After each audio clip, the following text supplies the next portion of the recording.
and I'm gonna keep going. Yeah. yeah, it's all good. So yeah, the vinyl reissue is 30 years of the release because the release happened in 93 in Yeah. May, April, I but we think. Yeah. recorded it in 92 in October. It, Written and record actually like those dates. I'm glad somebody has those dates. I don't know who wrote them down, but it's like um the 4th through the 24th was writing, recording, and mixing. So you were probably in the mixing stage, just sitting around listening to it Well, what's the day right 2 days now? before the end. Yeah, I think we yeah, I mean, I think we spent the actual mixes that Brendan did happened later, but Right. we did like probably 2 days at the very end of just mixing frantically all the shit that we'd done like at a vast. So yeah. Who was doing the recording at Avast when you were there? Do you remember? this guy Brett, I finally like it's so weird. It's like like I took 10 years from not doing music or whatever, and then like suddenly I come back and I'm doing all these podcasts and I'm like, holy shit, you got to remember this shit that people are interested in. Like, so it's like there's podcasts where I'm like, what's that? Yeah. His name was Brett Eliason. Like, Brett Eliason. Yeah. Yeah. yeah, Oh, yeah. wow. Who, at the time I think was Pearl Jam's live engineer. Okay. Um, Yeah. I mean, he recorded it. the fact that they had a live engineer. I mean, yeah, that makes sense. Especially with Stone and stuff. Yeah, yeah. Stone just brought him in, and it was like, Yeah. you know. What I wanted to first of all, Jeremy, thank you so much for being here. And as we're sitting here, this is my good friend Dave Place. Hi, And, Dave. I saw you on Facebook, and I recognize your name, and obviously, like, yeah, I sent you a poster a little while back, a Shame poster, and had you sign it. You were the awesome. That's why, yeah, it's yeah, you were like, the only missing signature. woo! Yeah. Was it like from the tour that I wasn't on? I love the fact that that both of you guys have been in a band with some of the same people, which is super cool. You know, it's like this 7 degrees of Kevin Bacon or whatever, and now we have you guys, both of you guys have played with Regan, and I'm sure multiple other people over Oh, your cool. lifetime. What band are you? Hey, can I take 1 second? I'm having like a Renee and Jeremy issue, and I just want to like, Yeah. I'm just Yeah. saying. I was in the middle of texting her this everything.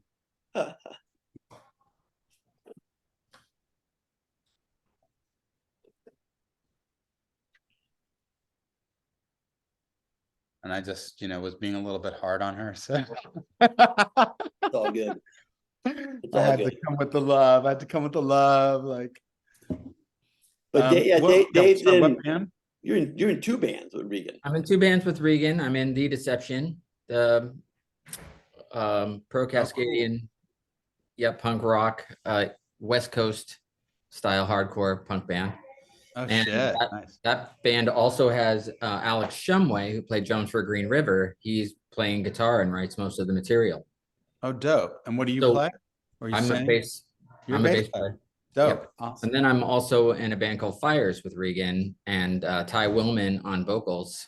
Oh, that's a great name. Yeah. So Fires is, we've got a full record out now, and Sean sang background vocals and played some keyboards and stuff on that record. Dope.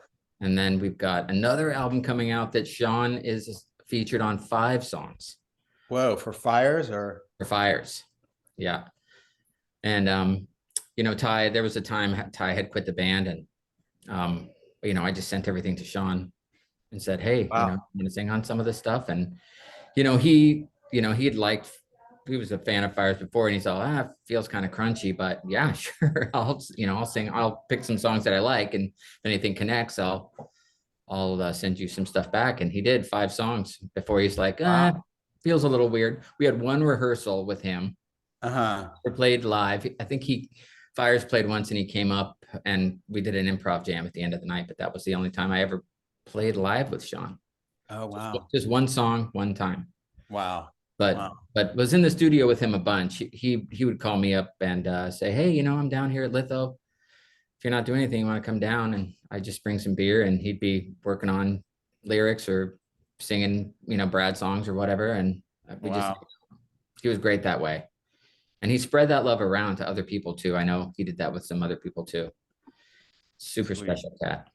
Miss him Yeah. today. That's the the glue that the three of us are sitting here is really it's because of Sean. He Oh, was yeah. he was what drew all of at least Dave and all of our friends that were into that album when it came out. It wasn't for me, Jeremy. I'm a huge Pearl Jam fan. I've been a 30+ year follower of the band, and so for me, Brad was always less about the Stone connection with that band, and so much more about Sean and just discovering this fucking talent. But it wasn't just Sean; it was discovering you, and for me, it was sort of rediscovering Regan because I knew his name in the Seattle music scene, but didn't really know him. Right. But yeah, in regards to when Shame came out, I mean, it was. I think I mentioned it to you when we were emailing or texting back and forth that this album, Shame, is top 5 album for me all time. Wow. That blows me away. It really cool is. It really is. It has so much personal just meaning to both, I think, to Dave as well and me. And when we were in our 20s and music was just so important to us, and music is still obviously very important to us, but music was everything to us back then. We didn't have much money, but we whatever extra money we had, we were going out and seeing shows. And for whatever reason, that album was just like the right place, right time kind of thing. And so I wanted to dive in. That's why I'm so glad to have you on here. I wanted to dive in to talk to you about this album for a little bit. Cool. I know the whole background with how Sean and Stone and Regan know each other, but I really don't know how you guys met because you're not a Seattle guy, and I'm not. It's not like they ever spent a lot of time in LA, and so No. How did that connection happen? Connection is purely through this friend of mine, Alex Rosenast, who I grew up with, was like literally my best friend on the street that I live on again, but lived on growing up, Oakdale Road in Studio City. And he had moved to Seattle and he was become friends with Stone. They were both, I think, at the University of Washington, and Alex had like road managed Mother Love Bone. What? I don't think there was, like, I kind of joke. I've joked on podcasts before. Like, I don't think there was a lot of road managing on. I think it was like, some like rolling people like into the, into the van or whatever. That was probably Andy's way of feeling like the rock star he really wanted to be. He's like, dude, we need a road manager. Yeah. I mean, but yeah, and I think Alex knew Stone, like Green River, and then so it was like, and we'd heard about each other for years, and like this one year, I guess it was all, I feel like it was all 92.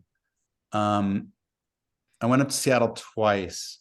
And one trip just to visit Alex, like I was teaching speed reading in LA, and I on one trip, I definitely hung out with Regan and Sean at like a barbecue.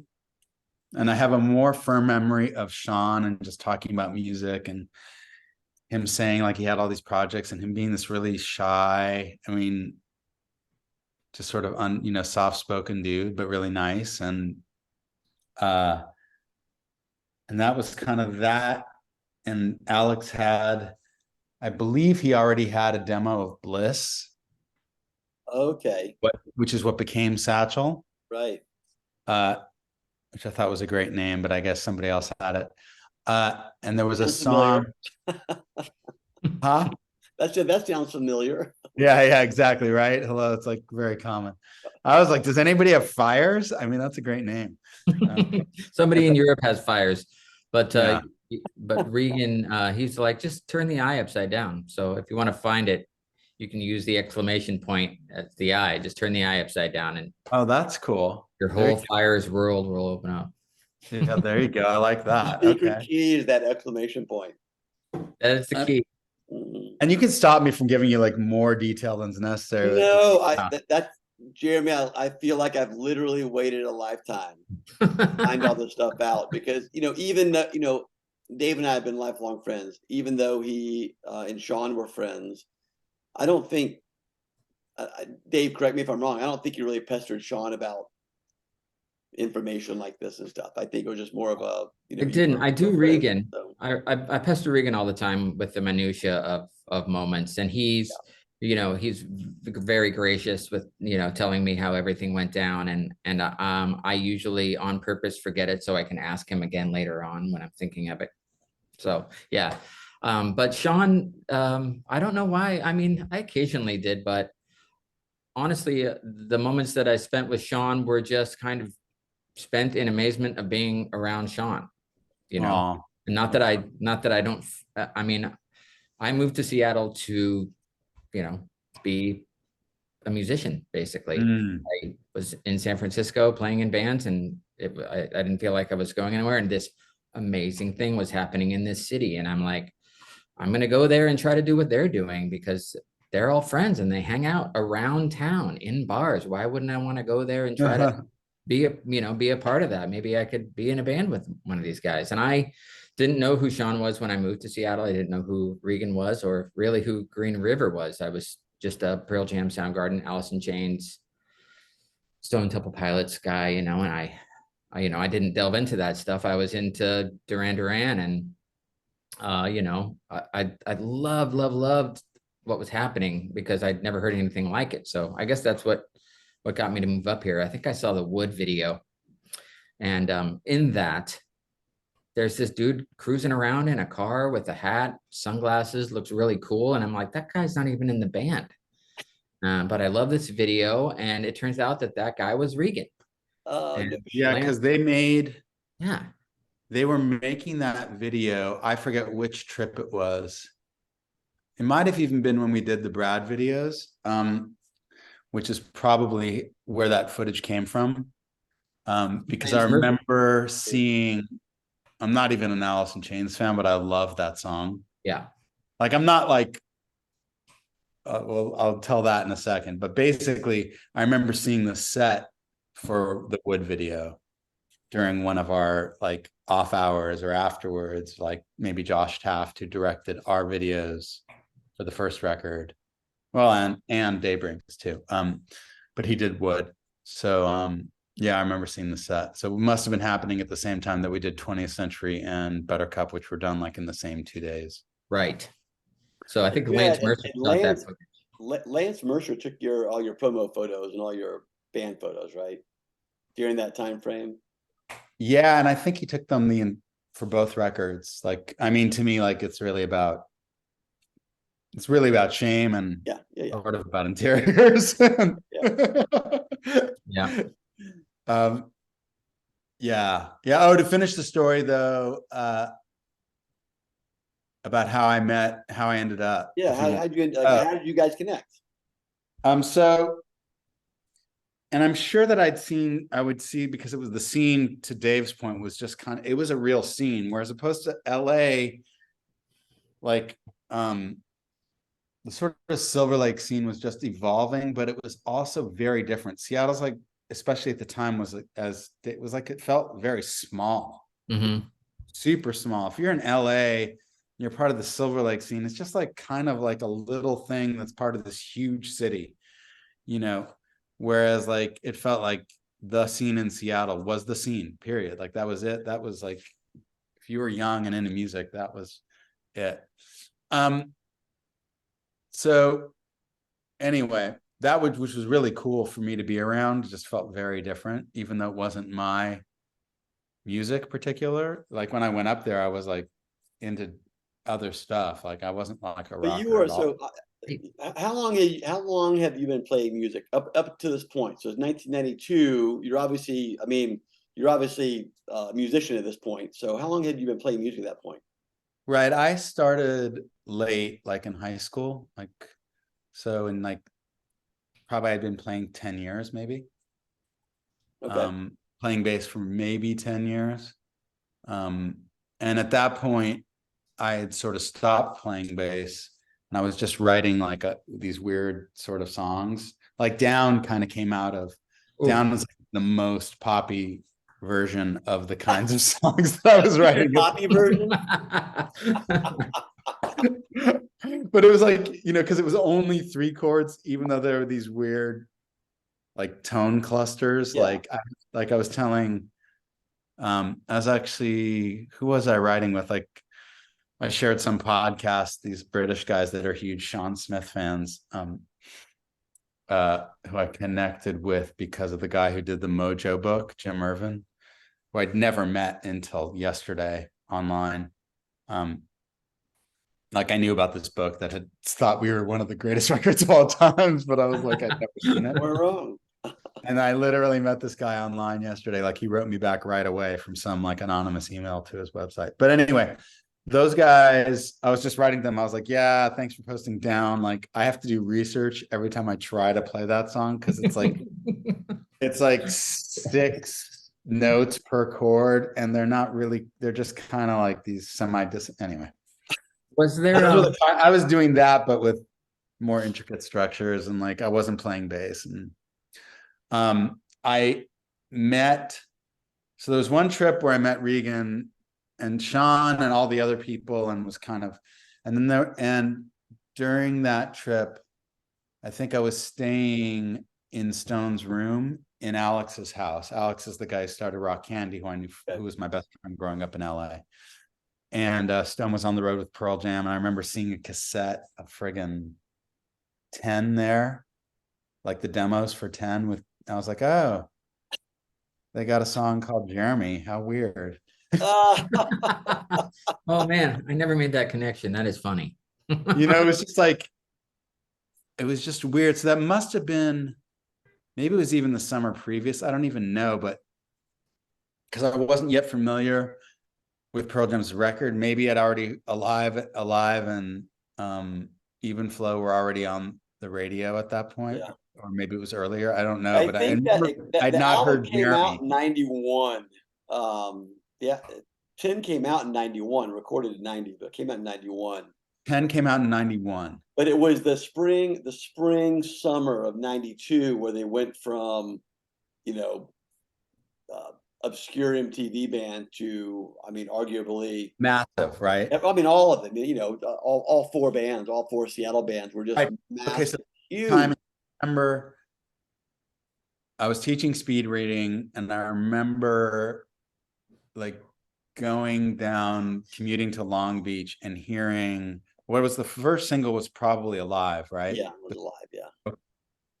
I remember hearing Alive on the radio and being like, oh, I don't know that guy, but I know that guy. Like I'm telling my friend who I was driving with that this is a friend of a friend, and how weird. And anyway, so one time up there, I was sleeping like in Stone's bedroom and all that stuff. And then the next time up, I think Stone had moved out because because he could afford a house by then.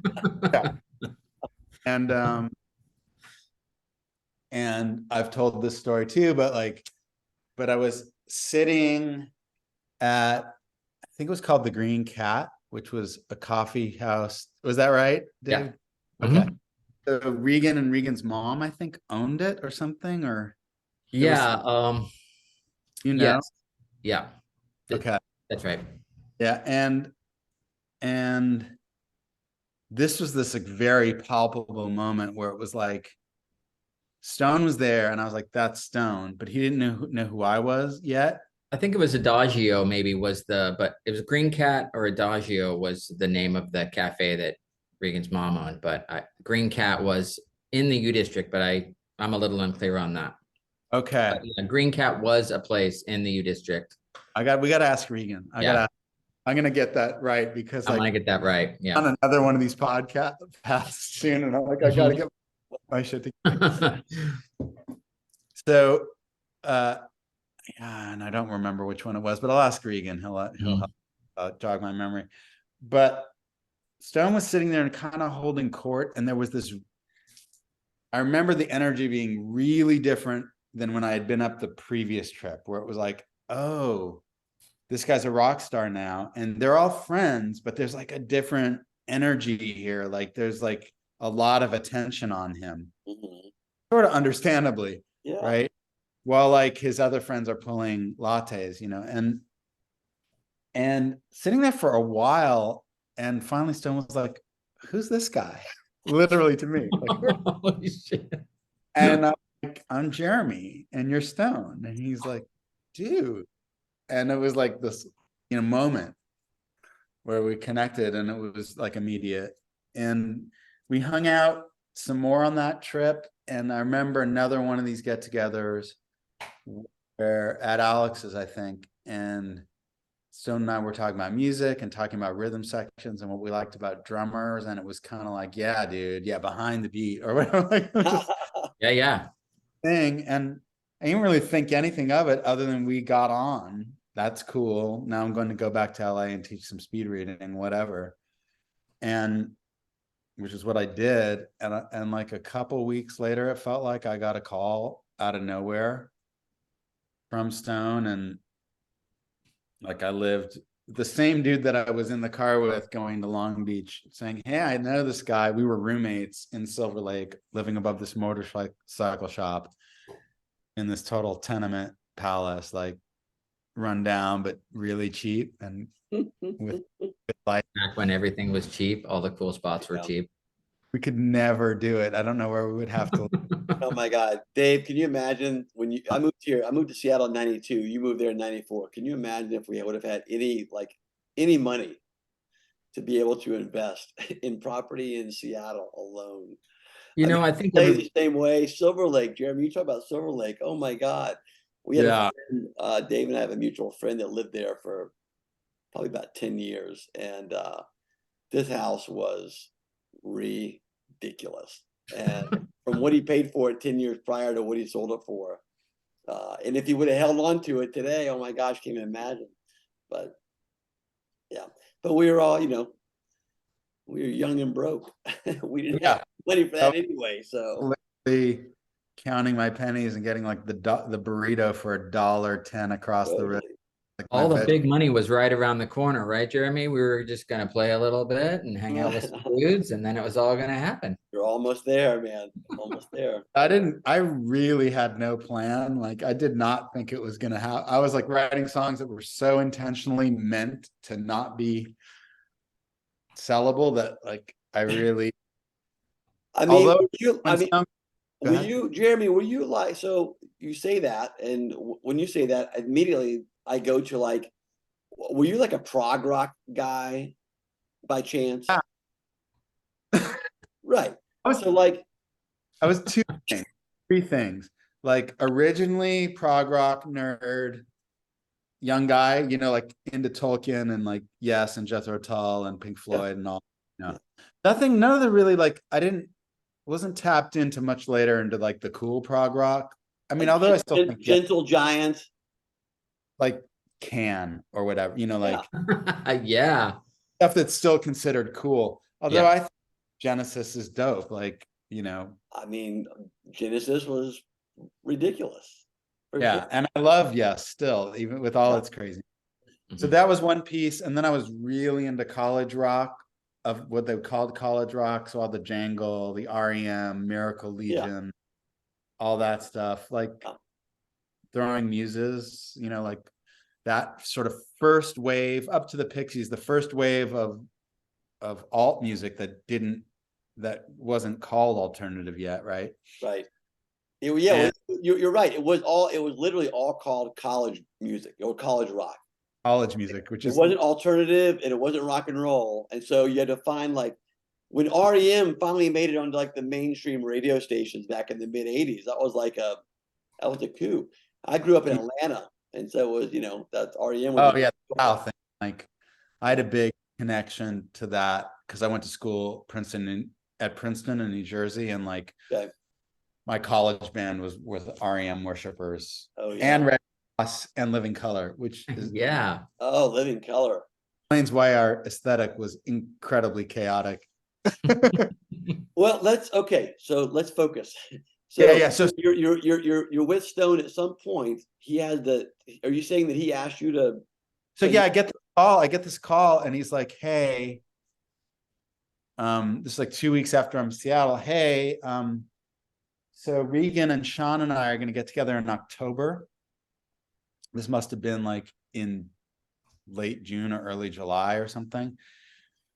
We're going to get together in October, jam, maybe make a record, and we don't have a bass player. Do you want to play bass?" And I was like, dude, you've never heard me play. And he was like, "Well, Rosenass says you're great." Alex, right? And like later, as it turns out, I think in my head, I knew that Alex hadn't heard me play. That's a true friend right there. That is Alex a was true like, friend. his later explanation was like, "I know you.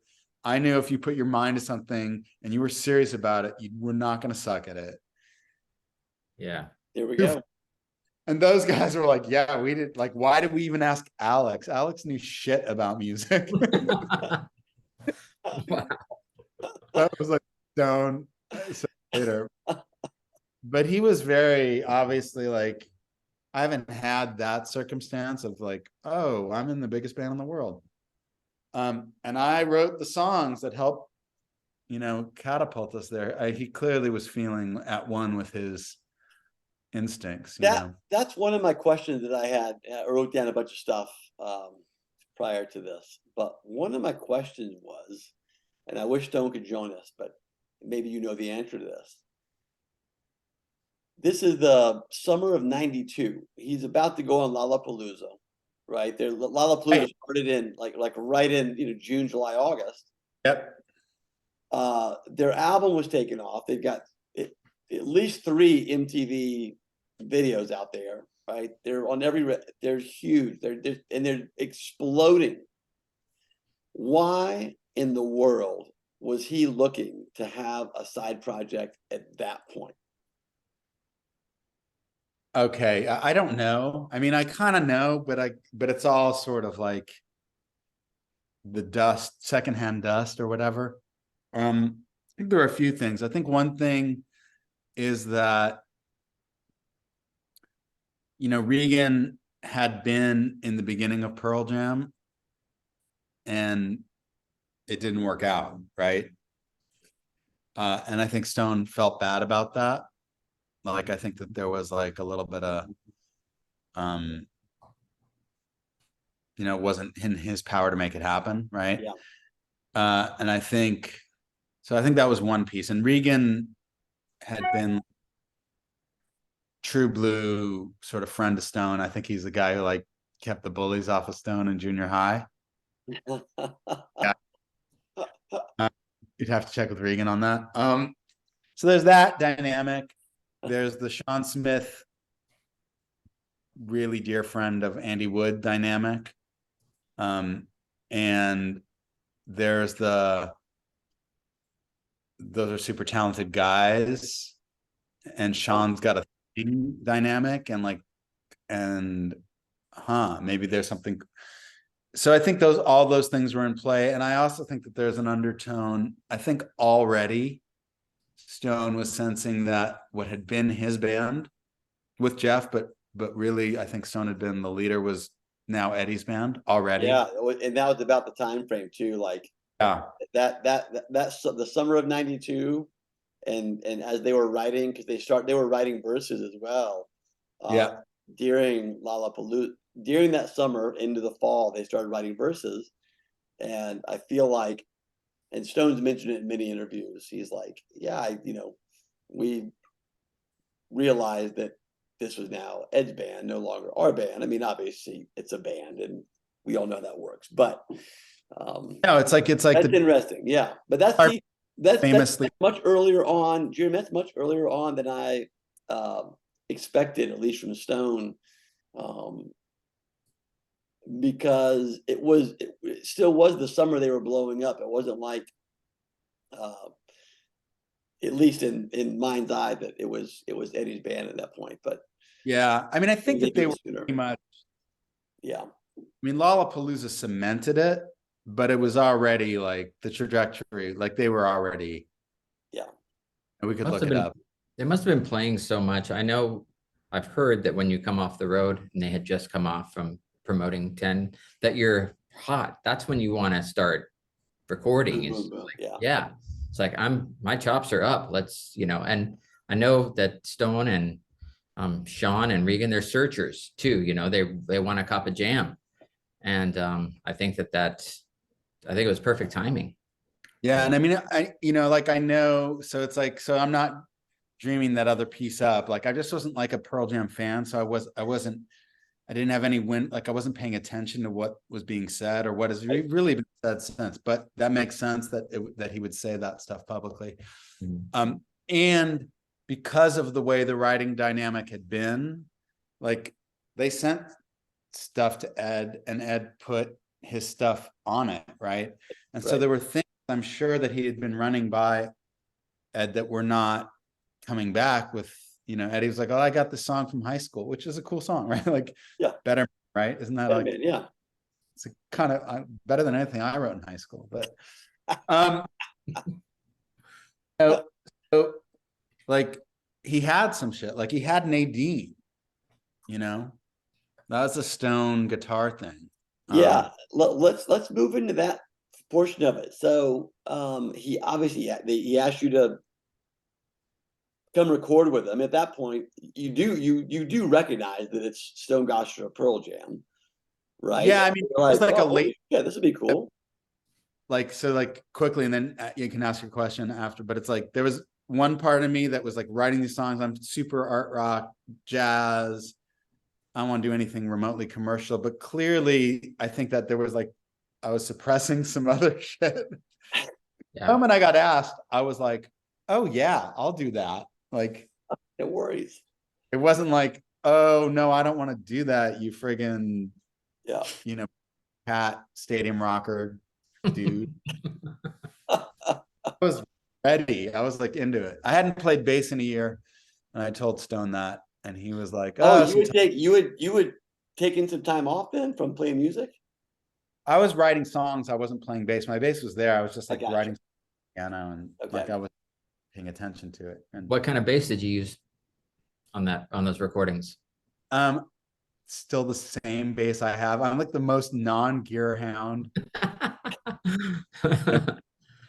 It's like, it's kind of sad. Like I have the same bass, which was a bass that it was my first good bass. Like I had like a shit bass in high school. Yeah. And then I was practicing, and my bass teacher, before I got a real bass teacher, was like, you're too good for this bass. You need to get a real bass. Or the next bass teacher, and who was really good, and he's like, these Fender Elites, they're good. You should just get one. They're cheap. And they're weird basses that have become popular now. Right. Yeah. Weird because they're not the traditional thing. Like they have active pickups, which is a no-no for the Fender traditionalists. And minus two of the humbucking pickups or whatever, like which is not the traditional setup. Anyway, whatever. That's the bass. So yeah, I recognized very immediately, okay, I'm gonna go do some shit with Pearl Jam guy. Like I should get my shit together. And I started practicing like that whole summer. And I'd go in, I'd be teaching speed reading, and these high school kids would be real, like, just like jerks. And I'd be like, you know what? I'm gonna go make a record with one of the guys from Pearl Jam this fall. They'd be like, fuck you, Teach, you're lying. It happened for you, Jeremy, instantly. I had to work 20 years to get on to play with Regan. I mean, dude, I take no credit. It's like fate, it's like. All right, so you show up in Seattle. Yeah, we predetermined this was October of '92. Yes. I can't remember if we hit the record button before or after, but just to reiterate, like literally 31 years ago this week, you were 31 years ago today in the Vast Studios with Sean and Regan and Stone. You sort of know these guys. You don't know them by any means. Yeah. and you have wildly different musical backgrounds. I mean, you've already mentioned you're sort of the jazz prog weird music guy, and we all know what Stone was listening to, and Apparently, I think Cortez. we, I think we know what Sean was listening to. Sean was listening to a lot of Prince. We know that, amongst other things. And Regan already had a history of music and stuff. So, but fairly divergent musical background. So when when you got there, it's day one, right? Are you in the studio day one, and you guys are just like seeing, like, did you bring stuff? You obviously brought down. You mentioned you already had that. Did you have like a huge notebook of stuff and everybody brought stuff to the table? Or was this more like, I'm going to let these guys, I'm assuming they probably have some stuff written, so I'm just here and I'm going to see what they need from me? I did not. I don't think that I had. I mean, I think the chords to down. I didn't have the words. Okay, so the first answer is I didn't know what the heck was going to happen. I had like a couple things, like bass things, just in case. Like I had the thing from Ray's Love. The that was like, I don't even know how I wrote that. I would never write something like that. I had that. And I think I had like the slapping, like just like the general groove thing, which is so basic for 20th century. Mm. But like, maybe I mean, that is one of the funkiest. It was one of the funkiest. What did that Mojo article call it? Like, he called the groove. He had a perfect word for it from your post, Jeremy. I want to bring it up because it was so awesome what the guy said in Mojo about it. By the way, son was eavesdropping on us, and he approves. We're seeing you talking about you had one bass. It was like like you had like a whole like cabinet of different shit to play with. But oh yeah, you in that album with because there are some funky. I mean, between Nadine and 20th Century, like those two, especially Nadine. But then you go to these beautiful slow ballads where it's so minimalistic, and it's just like, no need to fill in all the empty spaces. It's just these beautiful tones and stuff. And for me, that's what, because there's some different styles in there, and you did that with one bass instead of having multiple instruments, which I find interesting. Some of it's just laziness. I mean, and it's not laziness. I guess it's just what I'm focused on. It's like I would totally respect. I mean, like I play with a great guitar player, this guy Joel Graves, who was in Everest, and he co-owns. Love Joel Graves. No, Joel? I do. He's one of my favorite people. I love that. Okay, so I'm Joel tomorrow night. I'll mention it. Oh man, tell him Dave Play said hi. You give him a big. So he's my collaborator. One of my I need to check if that's my dog. 1 second. He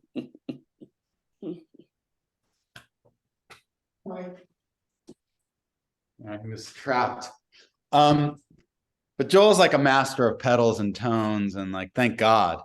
Yeah. I just can't be bothered. I'm a plug and play guy too. I don't have any pedals. I've always been just like, that's a lot. I just want to play. Yeah. Like, and it's also like, it's like the kind, and I love bass players who do that stuff. Like, the guy from Radiohead, the other Greenwood, Colin. Oh yeah. Yeah. Yep. He comes up with great tones, and I do love it. It's just not it's just, for me, it's like more about like, how do I support the song? Or like, in some cases it's like, oh, here's a cool riff. But like, you asked an earlier question. We were not in the studio right away. We were at Pearl Jam's rehearsal studio, which at the time was in Belltown. Yep. Mr. Kind of down underneath. Yeah, Mr. Potato Head Studios or whatever. I was playing through Jeff Ament's rig, which I think we brought to the studio. Thank you, Jeff. Just like a big. He's like, he has no idea. He's like, wait, what? What the fuck? Yeah. Saw him one day walk in. It's like, hi. It was either him or Jeff or Dave Aberzizi, like a couple people walked in at different times. But and I think the first thing that we played was Buttercup because they had already jammed on that. Those guys had sort of written that, jammed on that previously. That was the inspiration to get together and do more. Mm. That must So have been a moment to just like, oh, this is this singer. This is. oh yeah. I'm still like, when I hear his voice, I'm like, and the first time I ever heard Sean sing, I think I had just opened up for Satchel that night. Louis, old man. Oh man. Wow, So yeah. I must have heard Sean from Bliss, the song they had Drift, which they later released a later version of, and I keep wanting to bug Regan to release the original demo version, which was the magic shit. oh yeah. So I knew Sean was up to some things. Like it wasn't a mystery that they were good. But yeah, everything he kind of sang was strangely perfect. Yeah. Like it just felt like, okay, cool. Like I mean, Buttercup was clearly already a thing, but that wasn't like when we did 20th Century, which my recollection, and I could be wrong, is that like I just started doing that thing and Regan started playing, and then like Stone came up with that line. Mm-hmm.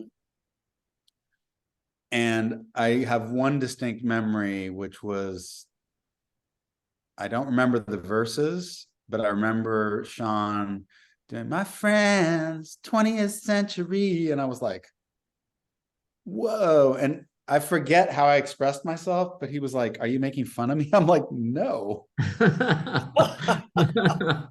Dopest shit ever. I'm not making fun of you. Oh, Like man. Mojo called it unfeasibly funky. That song. unfeasibly funky. Yeah, that's awesome because it's I had it in my ringtone for a few years, and just out of the blue, I would just like hear that bomb, and I'm like, oh yeah, I'm gonna let this one go. I'm too into this group to pick up the phone. Yeah, I mean, yeah, it came out cool. I It mean, came it's out between your bass line and Stone's that guitar riff, that yeah. I mean, it was like, God, Foggy guitar line. I don't know where he came up with that. It's like, like, no, it was so good. I yeah, it was one of the things I had written down was,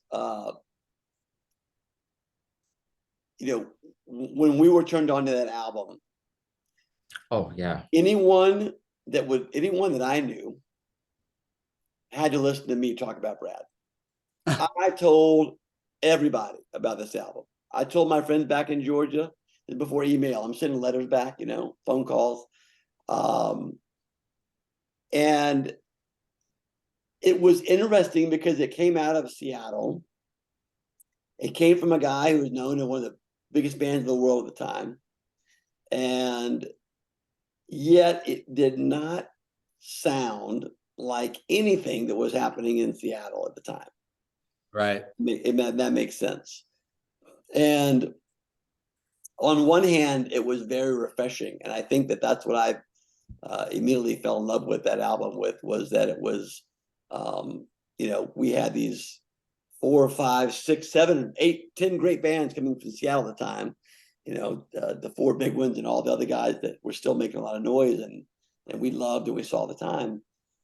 But that it just sounded so different. It resonated differently with me. I'm assuming it did with you too, Dave.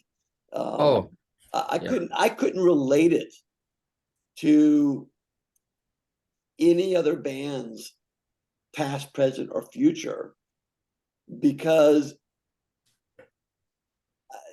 of all the things that we really talked about. It was funky, but it was soulful, and then you had Sean's voice, but then you had these like incredible guitar solos in some of these songs. It was like it was Seattle at the time, which was a mashup of everything, but it was almost Right. a mashup of different things to make Brad.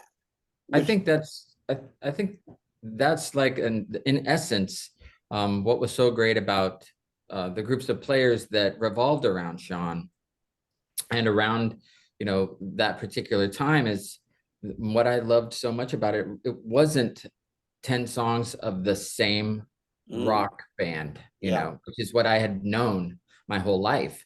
The first band that started mixing it up a little bit for me when I was a kid was Boston. They were doing, these huge giant rock anthems, and then they'd have these really beautiful piano ballads. And I hadn't heard anything new that was like that until I heard Shame. And I was just like, this is touching me in a way like when I was a kid. I don't know what's next. So it would tap into a bunch of different emotions in one sitting.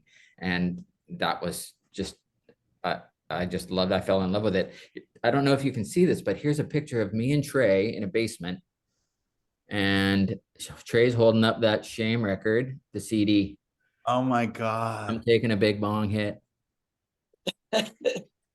Dave Place, come on, man. Post that on Instagram and tag me.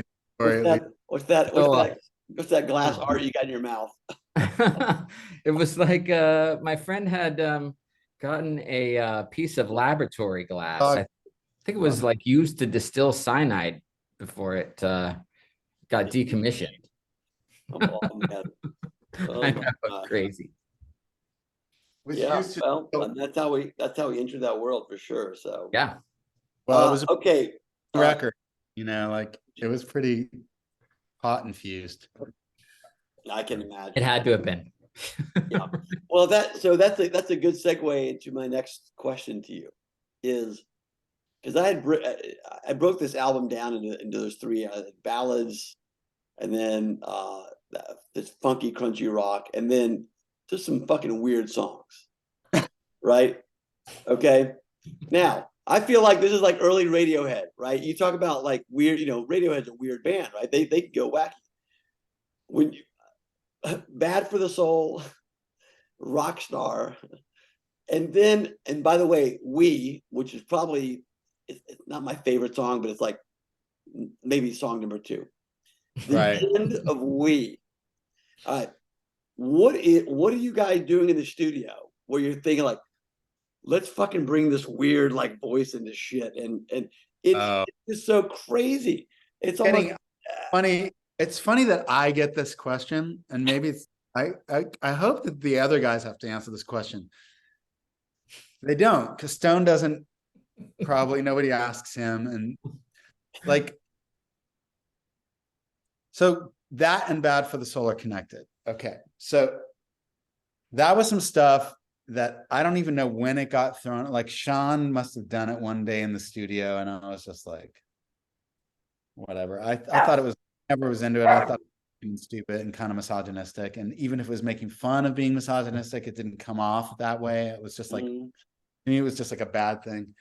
And it was kind of it was a point of contention where I was like, don't put that on the record. Like, we made this super cool record. Like, don't put that on the record.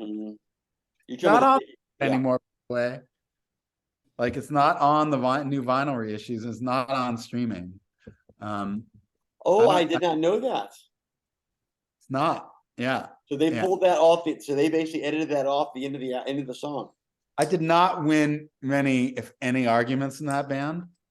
Like, if anything ever went my way, it was just because of like that happened over time. They wanted to call the band Shame. I was like, I don't like that name. And like, but like, then I showed up to make the videos, and they're like, guess what? This guy owns. Regan was like, guess what? This guy who owns the name Shame, like, we were going to throw him some money, but then he found out that Stone was in the band. We were going to give him like dinner out money. He wanted like money. We're like, fuck you. And we just took his name. And I was like, that I can get behind. Not that but I feel like often, though I wasn't the singer, have you seen, of course you've seen Almost Famous? Oh yeah. I often feel like the exasperated like singer character, like in that conversation about yeah. Although like I was just the bass player, but like this is the repress right here, the 30th anniversary, and then Loose Groove, Regan, and those guys were kind enough. Jeremy, that's why I asked if you got some of these copies. Did you get the Burgundy? Yeah. I have that. You did, okay. Got a bunch, yeah. All right, good. So we did. They did 250 copies of that for a vinyl club, and the new artwork on the The reissue is awesome. The back, I don't know if you can show the back of the record. Oh yeah. That's Sean's tree out at Discovery Park. Oh, this is Sean's tree right There's here. the memorial. Yeah.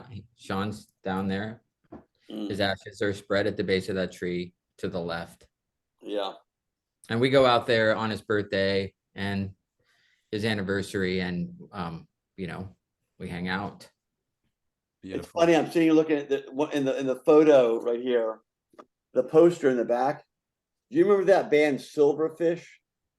They were like the kids from Australia. Wasn't it? Yeah, silver chair. Silver chair. That's what it was. Silverfish is like the bug. Yeah. Yeah, I think that the back, that photo I think is a cheat. I think it's from Welcome to Discovery Park sessions. Oh, is that what it was? I think, but everything Where else, was this photo taken? that's from the an 20th, abandoned building somewhere. that's the 20th century video set. Okay. That's an unseen photograph, I believe. Like, I don't think Yeah. that had been seen before this artwork came out. Yeah, and there's another cool photo that I'm actually having Regan send me that's like on like a Facebook post that he did from the same sessions. I was like, send me that photo. That's dope. I don't have that. Lance, well, I'm assuming Lance took that, and if you need Lance's contact, I'll send it to you. I think I've got it, but I mean, Regan will Okay. send like, Yeah, I'll email it to you if you need it. So, Yeah. but I've got- you know, it's, I mean, between you think about it, Jeremy, you had Lance taking your photos, you had Brendan O'Brien doing the final mix on the studio album, and yeah, you this is 1992, 93. You had literally taken, you're like, I'm just gonna do something different. I'm gonna play some, I'm not gonna play bass anymore. Next thing you know, you're playing in a band, with yeah. I mean, to be fair, I had been really ambitious before this period. Like I'd auditioned for Lenny Kravitz, just me and Joey Peters, who was later in Grantley Buffalo. oh yeah, great band. And just the three of us and two of us and Lenny in like somebody's living room. Like I had been like really trying to sort of make it, but like as a bass player or whatever. And, so there was a whole period of that. And then I was like, fuck it. You think it's gonna happen? So yeah. I don't even know if it was I just got more interested in other stuff, and like even broke up bands that I had been in because they were too straightforward or something. Yeah. But it could have been a reaction. I don't know. Anyway, yeah, it's a pretty big leap. It's a huge leap. It's a crazy leap. And, a lot of it happened like just sort of like the Brendan thing was more like we had these rough mixes, and then it was like Stone was like, hey, just want to let you know, like, I played the stuff for Goldie or whatever, and he's into it. We think we're going to give Brendan a shot at some mixes. I'm like, cool. Or they might have even happened. I don't even remember. Maybe the mixes happened without even asking me, and they sent them to me, and I was like, sounds amazing. It was Buttercup and 20th Century were the first Brendan mixes that I heard on cassette, of course. Yep. Because that's high quality yeah. thing. Was the weren't there some remixes of 20th Century and like the Chevelle mix, and I can't remember who did all those. Was that like a Pigeonhead remix of those, or I'd have to go into my vinyl closet and on the 12-inch. But yeah, I've got a 12-inch. I've got that same 12-inch. So Got that somewhere. yeah. Incredible. Well, Jeremy, hey, listen, I want to say something. You listen, I don't play any instruments. My buddy Dave, my buddy Mitch, who unfortunately couldn't join us, was a bass player for a while. Our good friend Scott Smith, another good bass player that we know. I feel like those three guys really got me interested in that instrument.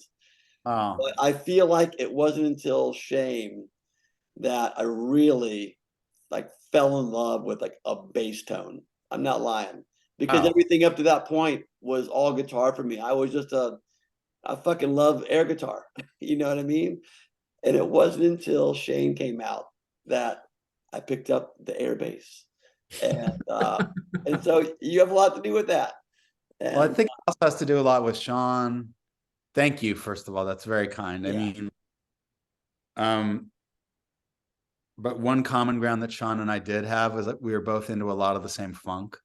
Like I was really into Prince, and my bass playing, being an 80s young 80s bass player, was schizophrenic. Like it was half college rock and then it was half like, oh, I got to slap, and listening to Cameo, and like I don't know who played on, like we bonded. Like Stone, like Sean at one point was like, where did you learn how to play bass like this? I was like, I was into this music, like that Jeffrey Osborne song, Baby Stay With Me Tonight. I was always like, Nice.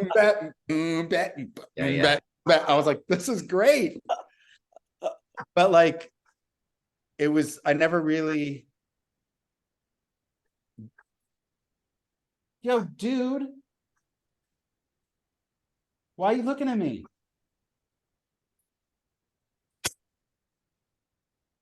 My neighbors have these dogs, like they're really cute, but they're just like aggro poodles that like they'll be standing on the garage, like barking at us, like looking at us over looking at me. He must be barking at my dog. It can't be me. Anyway, sorry. Might be that hair, Jeremy. Can you hear it? I said it might be that hair.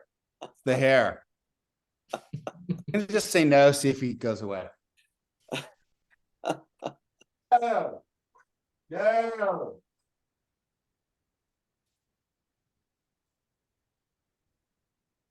This is a power struggle. That was an invitation for more barking.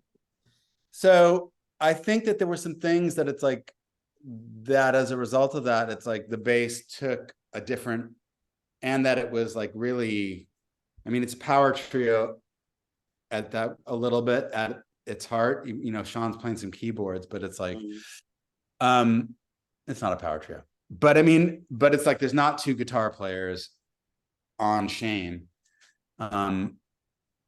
So just like, I think that like the perspectives, it was much more about like, oh, here's this groove than like the Pearl Jam stuff, which is much more traditional rock. Right. Thing, just in terms of perspectives, like you're not hearing Jeff up front. Maybe Soundgarden, because it's coming out of Sabbath, you hear more of the bass, but it's coming out of Sabbath. Parts of it are, in my view, right? Yeah. So it's just like Soundgarden was definitely the heavy metal version coming out of Seattle, right? Like, if you had to, they all pulled from different arenas, but Soundgarden was for sure the most metal sounding. Also like a kind of metal. Like to me, like Sabbath is like the yeah. Like whereas like Alice in Chains and Pearl Jam are coming more out of butt rock. Yeah. For sure. More out of 70s, like all kinds of 70s rock. Oh, yeah. So just like slightly different variations on, at least the way I hear it. Yeah. I hadn't heard anybody do, I hadn't heard anybody slapping and popping on a record. Flea and Primus were big in the Bay Area before I moved to Seattle. So I was really into that type of funk, and of course, being in the Bay Area and, having knowledge about Parliament and being a huge Fishbone fan too. And nobody was doing that. I didn't think it was over, but I definitely was like, when I heard Shame, I was like, there it is. I'm a big John Taylor fan too, from Duran Duran, and that type of vibe was happening all over that record for me. So that was another one of those real refreshing. Yeah, this is cool. That's super cool. I was definitely, 80s was a great time for bass players. It's like my friends and I, a couple friends and I geek out about how like literally every UK band, like even the ones you don't think had great bass players, like Culture Club had a great player. Yes.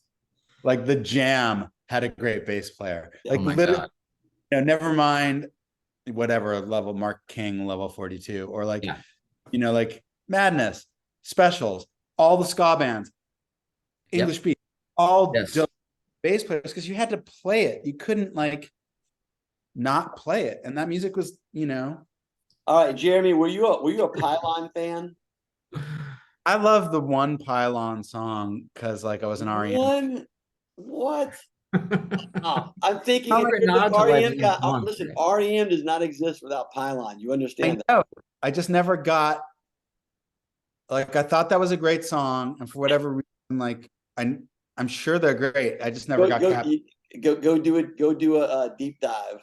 Okay, I will. I And will. then, and then get back to me and let me know how well. Less things like Dreams So Real from Athens. Dream so real, dude. Yeah. This sounds. I don't want to say this out loud. It sounds so bad, but those guys played my fraternity house at the University of Georgia. We had It was awesome. Father's House, that record, like, I was like, a friend of mine was booking this. Princeton had eating clubs instead of frats, whatever. Yeah. But that's where my college band would play, these eating clubs. And my friend of mine was booking, who went on to run Warner Brothers Europe. Warner Brothers everywhere but the US. He's retired now. We got to start managing my band, booking this eating club. And we brought Dreams So Real there. At the time, I think they got paid $1,000. It was like the biggest paycheck they'd ever had. Wow. The Connells, all these bands, like, Oh, the Connells from North Carolina. Those guys are great too. Connell band. Anyway, yeah, I got my Southern rock roots for sure. Anyway, Bad for the Soul was a diss, like a comedic diss on me, because like those guys would do stuff, all kinds of stuff, including that rant, the friggin' rant at the end of the record. And I don't remember the order of things, but it wasn't the only time. And I'd just be like, I was like on like a very young spiritual trip, which is, I was very much in the judgmental phase. And I'd be like, and I would say, It's awesome. and then, so then ironically over like this just jam, Sean did that thing. Oh man. So that's how that happened. So on Down, it's so steeped in is that Mellotron? What is happening? What are you Yeah, playing? what is that thing? That is A clav? actually like a whirly. Oh, okay, that makes sense. The whirly that we're putting through, I think we're putting it through a Leslie speaker. Yeah. So because that is like echoey sound effect, right? Like every time you hit that thing, it was like Yeah, I think it's so good. Dave probably knows, but like, I don't know, it's like the traditional rotating speaker that you have like on a Hammond organ. Yeah, that's the Leslie for sure. So I think we had a Leslie there because Sean probably had like some sort of synth, like that he was doing some stuff with, and doing some like the organ on 20th Century. Did you guys do the basic tracks and then stack stuff on top of it? Because I've been in the studio with both those guys, with Regan and with Sean, and that was usually the MO. It's like, hey, this is, let's get down the basic tracks and then let's start stacking on top of this. Let's Say hi, Ez. That's Ezra. How you doing? It's my middle name. Really? Good middle name. David Ezra Place. My middle name is Dave. David. Come on. Nice. Shout out. Yeah. Are you Jewish? No. Wow, because Ezra's some pretty Jewish shit there, dude. David Ezra is about as Jewish as it gets. Yeah. Ezra.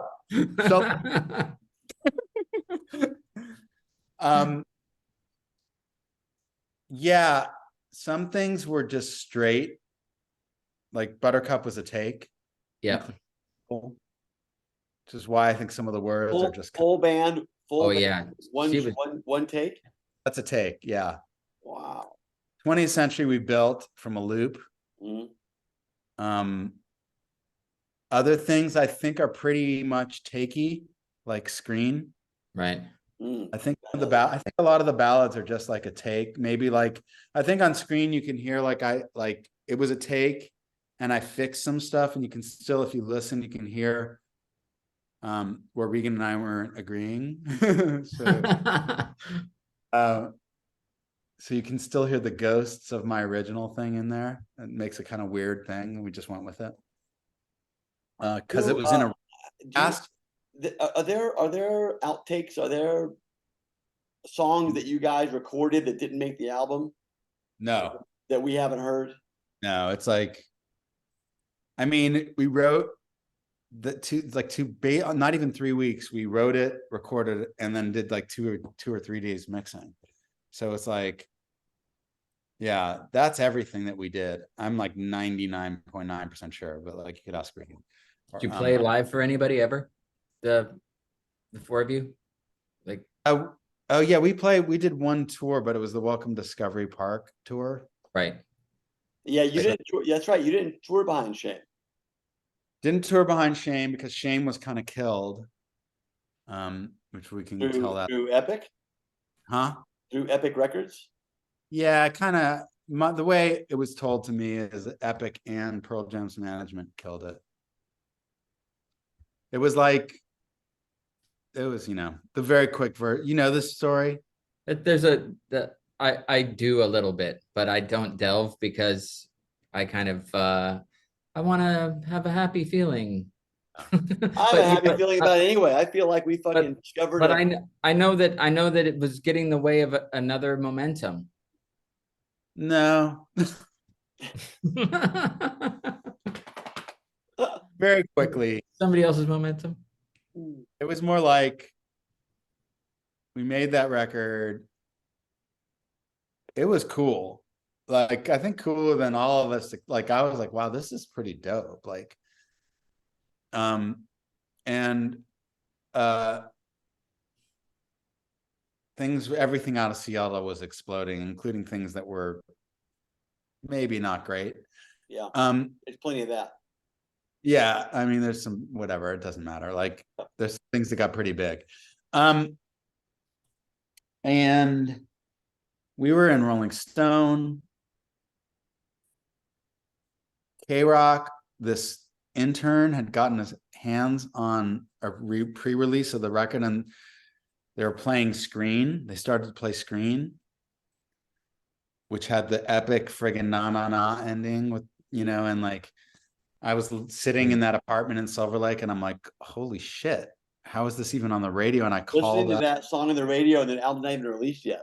Album wasn't out. We didn't have talked about, I mean, I think we had talked about the singles and maybe made the videos, but that wasn't going to be one of them. And like, I called up and they put me on the air with Richard Blade, who was like the biggest radio DJ at the biggest radio station in the country for alt rock at that time, like K-Rock. So it was just like stuff like that was going on. And then like Regan calls me up and he's like, famous last words, start shopping for property. Like, the label was freaking out about, like, they were super excited, and then all of a sudden everything went away. Like, the rug got pulled out from under it, and it was like, basically, like, there was upset in the Pearl Jam camp, like, in the band. And Stone hadn't really, I think folks were aware that we were doing something, but like, how aware? Like, so you think that they were upset, or that they were upset that Stone had side projects? I know that I mean, it's not even wrong to say, I know, like, people were upset, like, that certain people in that other band in Pearl Jam felt they'd were overexposed, and was like, we need to go away, and like, this is not us going away. And so that's what I think. I know that's what was going on, and it was from what I understand, it was more than one person. Like, well, because your album was released, I can't remember the exact release date of Versus, because it was in '93, but I don't remember when in '93. But it's just interesting to hear, because the band came out, it was already, today, 30 something years later, the only reason Pearl Jam is still a band today is because they all have their own side projects, because they're able to go do things on their own the way they want to do them. And they understand that relationship now. They certainly didn't understand that relationship when they were 25 years old back in 1992, and had so much weight upon them. And I'm sure that it makes sense that they would want their entire focus on like their band. And why are you I don't doing this, man? don't to be fair, I don't think it was like a jealousy, like we want focus. It was more like a little bit of defense for the folks who kind of fucked us. Yeah. I mean, in the end, like I'm totally like, it's like so many years. I'm happy with, really happy with my life. It's all completely or bad for like, you know, Sean. It was the one and most, and Regan are the ones that most impacted, but it impacted me too, of course. But I think it was much more about like, we feel overexposed. We don't need more of this. It wasn't like we need your focus. Pearl Jam. I got you. It was let's focus on what's happening already, because it's Or already a microscope kind of a thing. Another, we're going to put another record out, and let's like go away before we put another record out. Let's not. I think it was that, and so, but you know, and I don't think there was any thought about like, yeah, there's some other folk involved who like, you know, which is understandable to a certain extent. Like, it's just like, yeah, you're thinking about your life and you're not like, oh yeah, we're gonna, you know, like there's some people here whose entire careers could be made. Yeah. You know. I mean, and it's certainly easy to look back at that, but I appreciate the fact that you can look at your life today and find happiness, because I will tell you that you have brought so much joy to Dave and I and all of our friends just through this one album and everything that came after that, because it really introduced us to Sean Smith, and that was a game changer for us. So that's a beautiful thing. And I mean, like, I don't know. I mean, in some ways, maybe it is what it is. So it is perfect. And it's like, you know, it's the mystique, like it makes it in some ways special. It's like, you know, listen, I'm a huge fan of Nick Drake. Right. And the fact those records came to me, but now everybody knows who he is. Right now, he's actually not like, I have like 20 something yoga teachers playing Nick Drake, but the fact that those records came to me, yeah, I mean, like Handed, constantly going out of print, guy is dead because he was so depressed from like his shit not happening. Yeah. In some ways, that's Elliott Smith too. I mean, yeah. Although Elliott, I think, had more recognition during his lifetime. At the time, yeah, for sure. I guess when he was alive, yeah. Didn't make him much happier, but like, yeah. So I don't know. I mean, there's something about that is special. You know. Yeah. Well, I mean, it's, you know, for me, it truly is lightning in a bottle, and you know, the fact that again we're 31 years ago to the week you guys were in Seattle at Avast and recording this album and putting it together. It's easy enough for me to remember where I was. Dave was still in San Francisco. I had just moved to Seattle in July of '92. And so had I known you were down there, I for sure would have been stalking you guys. I didn't know we were down there. I mean, that's the crazy thing, is like, it was so under the radar when we did. Yeah. And that's what, you know, you mentioned LA earlier, and, you know, LA was for years and years and years, that was the place you went to be famous. You wanted to be a musician or a movie star, that's where you went. And here's this dirgy, rainy, cold, you know, corner of the Pacific Northwest where all this stuff is happening. Right. I don't think, you know, people were just going to go there unless they really fucking wanted to be there. And, yeah. You know, that was for sure me. I mean, I left Athens, Georgia, after seeing Pearl Jam played April of '92. They were on a bus tour and they played Athens, Georgia. I saw that show, and within a month I had dropped out of school, loaded up my Toyota Corolla and drove to Seattle. I didn't play an instrument. I had no dream to be a musician. I was at the age where I had no responsibility. I wanted to be around whatever the next scene was that meant, because like, the punk scene of the 70s in New York.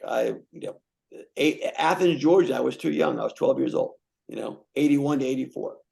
Yeah. LA, 83 to 90. I just was not there. Now I had a chance to be there. Right. And I wasn't Right. going to miss it. And so I did. I just moved to Seattle, and greatest decision ever made, for sure. Yeah. That's It why was definitely, yeah. I mean, I wouldn't have planned it because I just wasn't that guy, but like, I'm super grateful that I got to experience it because I think it's, especially rare now. And it just doesn't happen now. It's just a different world.